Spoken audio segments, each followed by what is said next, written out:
Welcome back to my channel. If this is your first time joining, don't forget to subscribe so that you won't miss our next horrifying story again.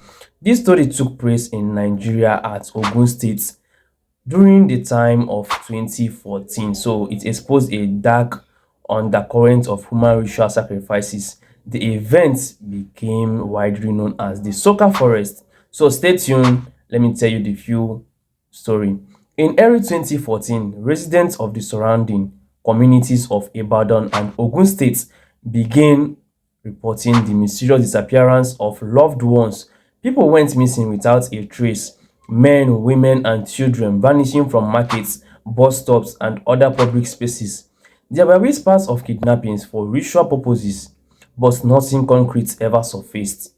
The local police and community leaders dismissed these cases, often labeling them as common disappearances, but the increasing frequency of the abduction unsettled everyone.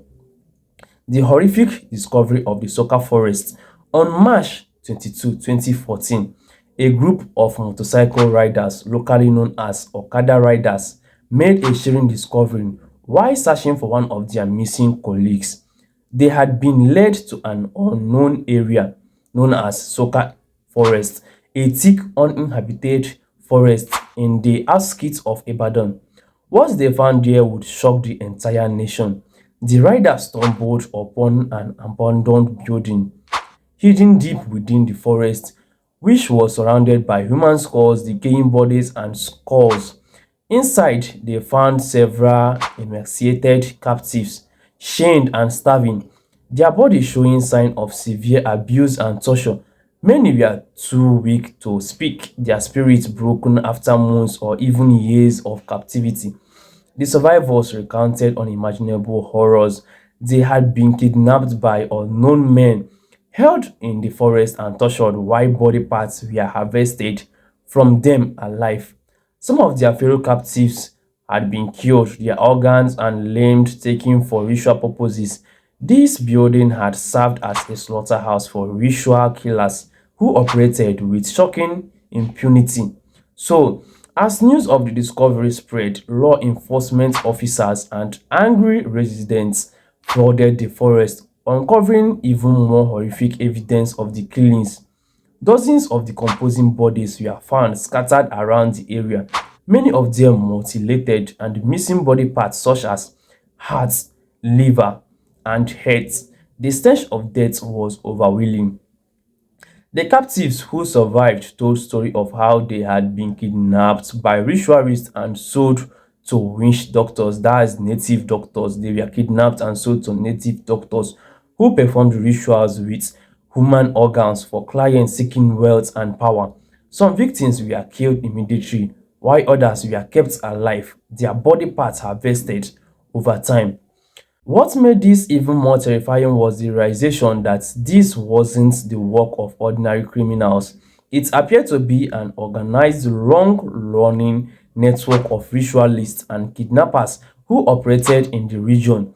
Soka Forest had been their killing ground for years, and many of the missing persons in nearby community had met their fate in this horrifying place.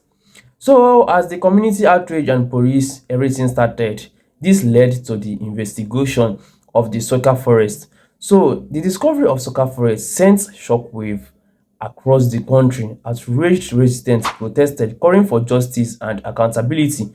They accused police of negligence and complacency, as many of the disappearances had been reported without any serious investigation. There were even rumors that some police officers might have been complicit in the killings, as the forest had been operational for so long without dictation.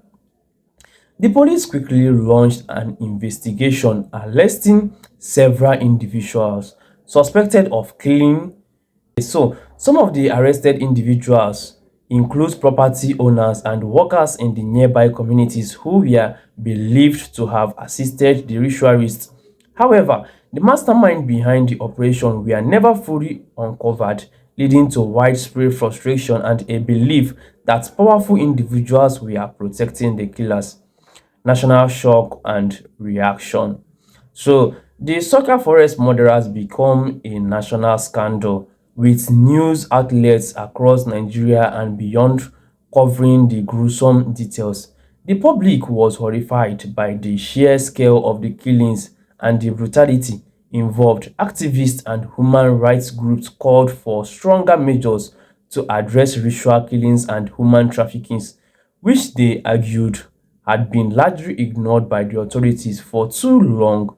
Religious leaders condemned the practice of ritual involving human sacrifice, urging people to abandon such superstitious belief. Communities organized neighborhood watches to protect against further kidnappings, and some families relocated, fearing they could be the next victims.